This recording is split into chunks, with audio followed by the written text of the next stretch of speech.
Everybody, as we all know that today, B'ezrat Hashem, it's the Yochai of the Rivkah Chafetz Chaim, Rabbi Yisrael Meir HaKohen Kengen, which we are marking his 90th anniversary since he passed away.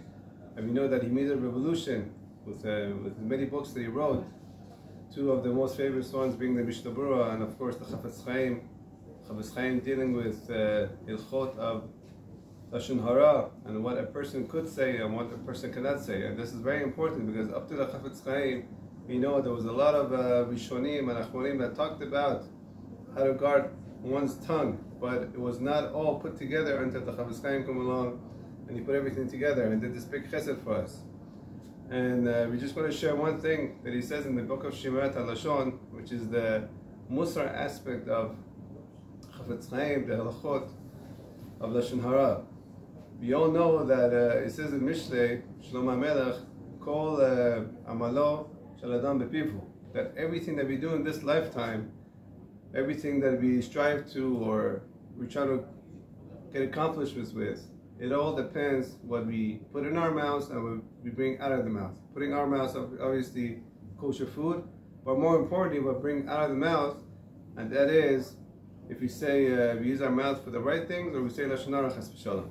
So he brings a beautiful mashal, the Chafetz Chaim, that a person was walking by, and somebody else came who was selling different things, and he offered him to sell him a big, nice set of shas, which is very expensive back then. It was very rare, and it was very nice, covered with leather cover, and it looked very beautiful. And he was so excited, he bought it for, let's say, $10,000 of those times. It was very much.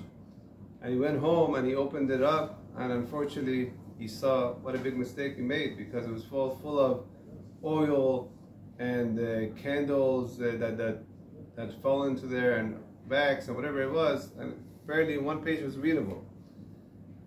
The Chafetz Chaim brings this mashal down to explain that a person goes through this life for 120 years, he does all this mitzvot, he learns Torah, but he has one problem. He can't make his mouth say good things. He says Lashon Hara all the time. He doesn't learn the Hilchot of Chafetz Chaim. So instead of going upstairs 120 years, he's expected to go straight to heaven. Express, they sell him to the other direction. And all the Torah that he made, what about that?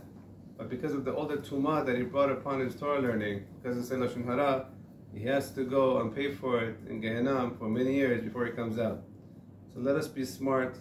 Start learning Yichud Lashon Hara today. Which better day to start than today? And the Yochai of the Chafetz Chaim, for me, it wasn't easy in the beginning also. I used to start, open it, close it, open, close it.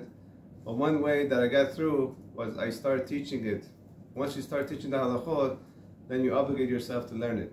Because how could you give something over if you don't know it? So B'ezrat Hashem, start husbands with their wives, with their children, once a week, twice a week, at least on the Shabbat table. And little by little, B'ezrat Hashem, we could change everything around. And with that Kabbalah, with that accepting of ourselves, upon ourselves, to start learning Lashon Hara, that could be our biggest ticket going to Lashon Hara, to Rosh Hashanah, that the Chafetz Chaim himself is going to come, and he's going to be on this Yosher Aleinu, that this guy accepted Lashon Hara. This is going to be a good year because his mouth is clean. Thank you.